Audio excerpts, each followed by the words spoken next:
It's time to get back in the saddle for a cause. Joining us with more on this year's LOWVELO Bike Ride fundraiser is Dr. Dennis Guttridge, Associate Director for Translational Science at MUSC Hollings Cancer Center and Director of the Darby Children's Research Institute. Thank you for joining us.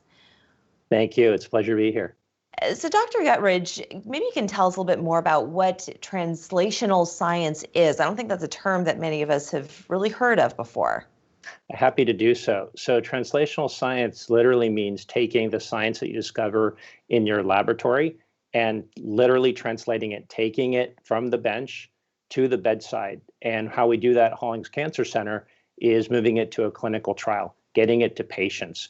So sometimes that's the discovery you make about a new drug or new imaging or anything that you could discover in your lab.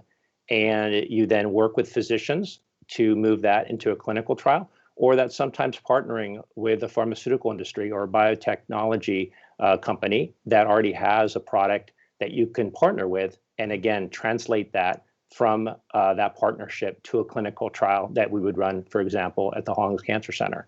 That's fascinating. And you as a researcher, as opposed to a physician treating patients, it must be very exciting when you're in the laboratory and you're discovering new things. So before we get into the event, I'd love to learn more about what the Hollings Cancer Center is doing and just any of the latest research that's happening right now to help fight cancer.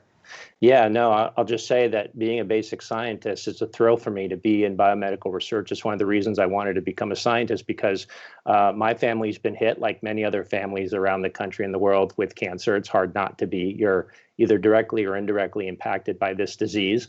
And having been indirectly impacted, I wanted to commit my career to science and in cancer research.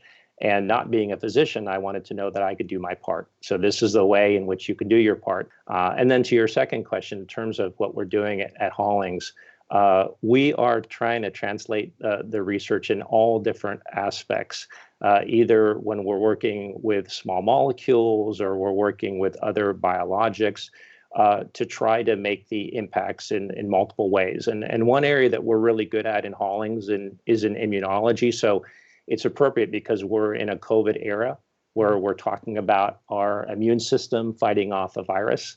And it's very similar when we're fighting off cancer. We really are talking about our immune system.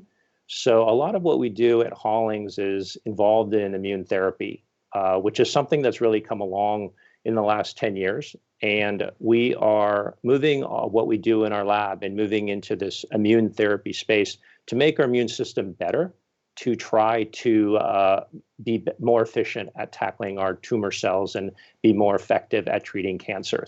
And the Children's Hospital here in town also incredibly important to the community, but also to the Southeast in general. And the treatment that you provide there for children is world class. Maybe you can tell us a little bit more about what's happening at the Children's Hospital. Yeah, absolutely. Thank you for bringing that up, because now we've just opened up a brand new John Jenkins Children's Hospital, and that opened up at the beginning of 2020. But because of this brand new hospital and modern spaces and what we're able to do with it, not only for cancer, but for all children's health, but for cancer, since we're talking about this today, it's going to be an area where we're really going to be able to provide even best care. We're the flagship. So that means the best doctors, the best treatments. The cutting edge clinical trials are all going to be happening here, and this is just going to grow. And the event that we're going to be talking about today is all going to be part of that. And let's talk about the event, because it's a two-pronged approach. You can have world-class experts in their field as our physicians and researchers here in this community, but it also takes the community to help raise funds to further that research. And so the LOWVELO, it comes at a great time during the spring. People can get on their bikes. Tell us a bit more about what you're hoping to raise, what you have raised in the past, and how people can get involved. Sure, and it's really important for people to know that this is really an event, and it's not a bike race of any kind. We want people to embrace what we're starting here, and we started it in 2019. That was the first time LOWVELO was started here, and then last year we went to a virtual platform. So this is going to be the second time we're going to be back on the saddle.